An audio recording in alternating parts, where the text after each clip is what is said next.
الحمد لله والصلاة والسلام على رسول الله. أيها الأخوة، السلام عليكم ورحمة الله وبركاته. كما ذكر فضيلة الشيخ، الإخوة أشاروا علي أنه لو تشارك الإخوة في المسجد وهذه الجالية الطيبة ما رأيته في نيوزيلندا. أنا عدت من ساعات يعني فقط، وكان سفري مفاجئ الحقيقة. نحن كنا من البداية نود أن نذهب ونزور الإخوة في نيوزيلندا عندما سمعنا بما حصل معهم. I'm going to switch into English so that I have, يعني إن شاء الله everybody can understand what I'm saying. So we had to make an emergency, a quick trip to New Zealand. We did not know what is going on there in terms of what preparation they have. We wanted to go there and meet with the people, see exactly what's happening. We want to make sure that the community is safe. And we have no idea, just like everyone else, we have no idea what is going on in New Zealand and what is the size of the community, what is the danger of the community that is facing, why this has happened. So alhamdulillah, we've been able to go there, and while I was in the airplane just about to arrive, then I received the text. And with a program, that they do have a program. I left Wednesday, I arrived Friday.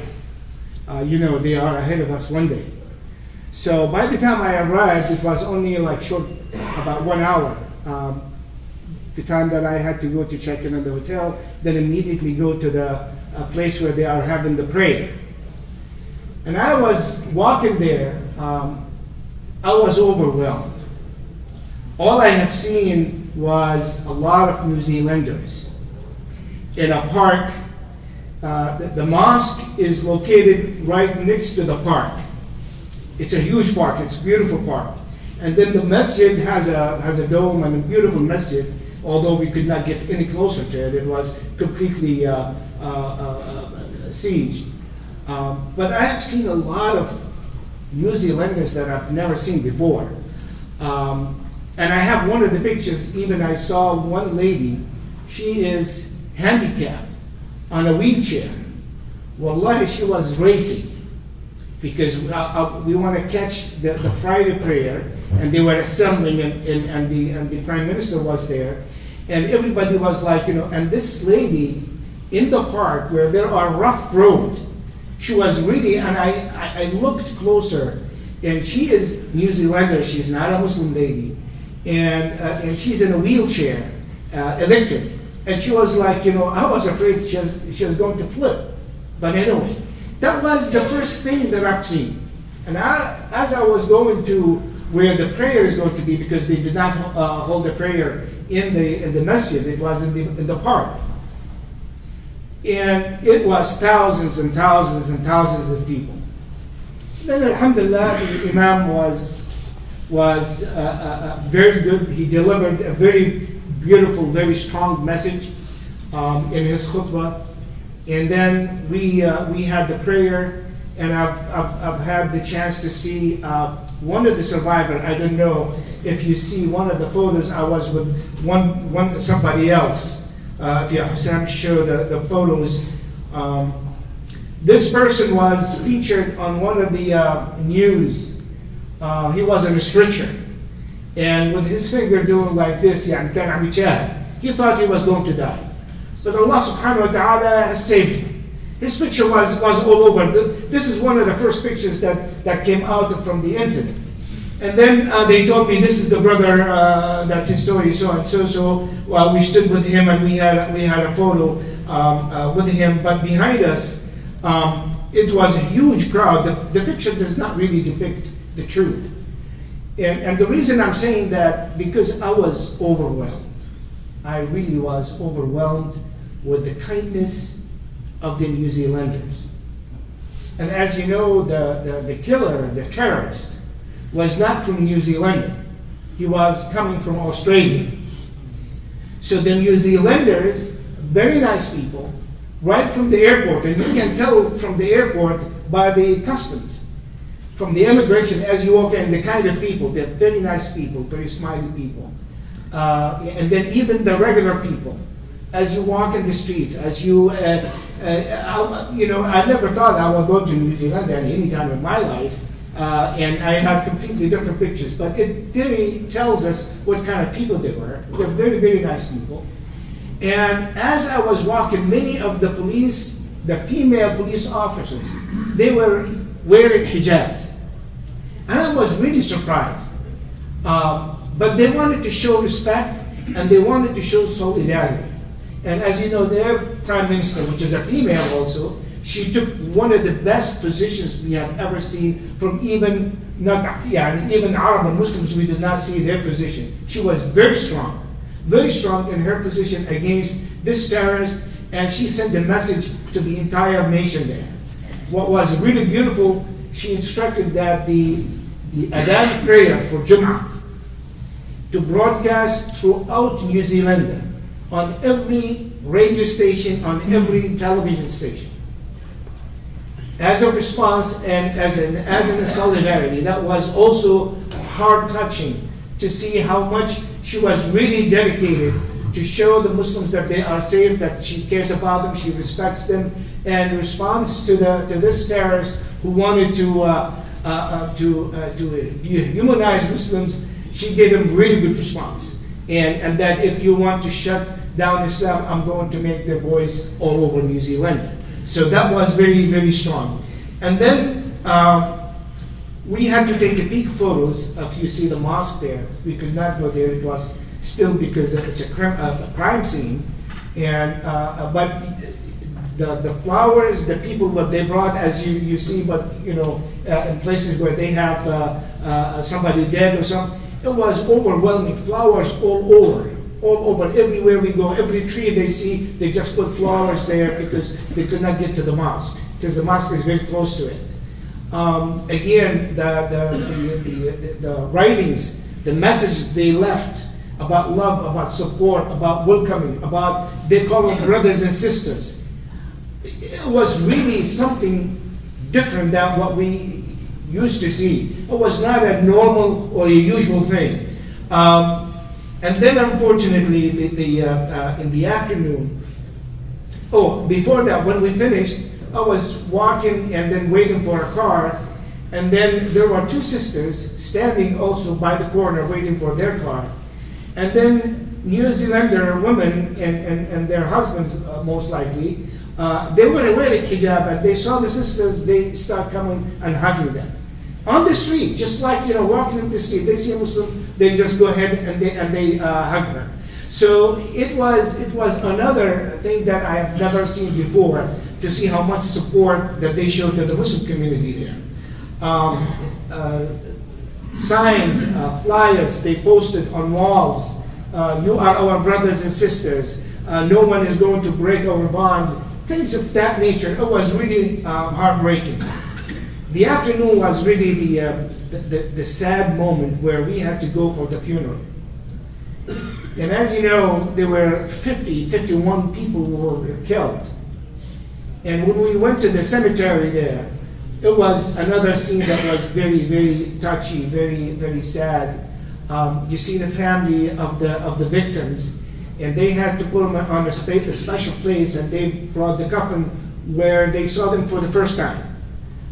The government did not release the bodies until they made sure the identity of the bodies and everyone, and plus they have to take photos because this is going to be used for the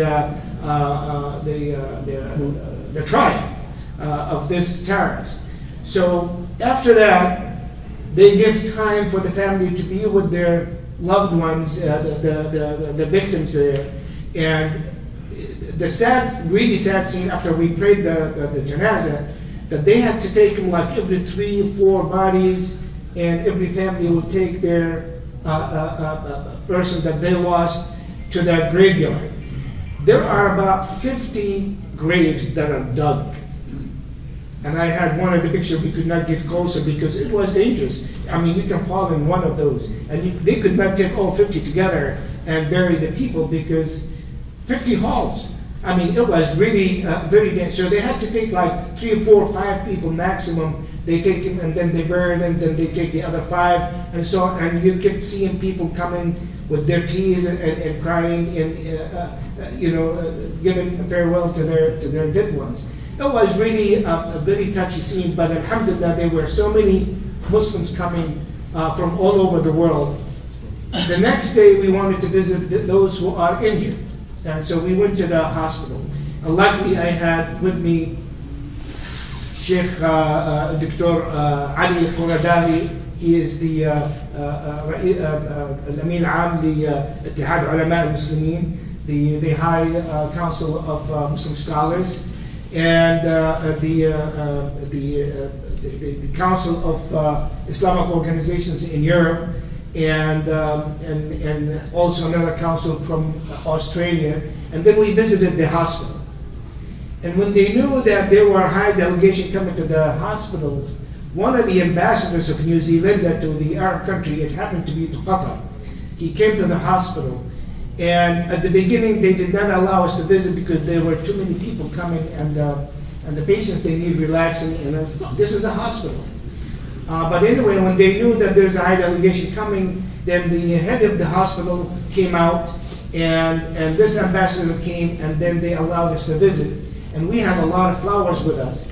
And then Sheikh Ali Quradawi was, mashallah, he said, we wanted to bring the flowers to the injured, but I think now it deserves to give it to the nurses who spend day and night taking care and saving the lives of those patients, and start giving those flowers to, it was for them almost crying.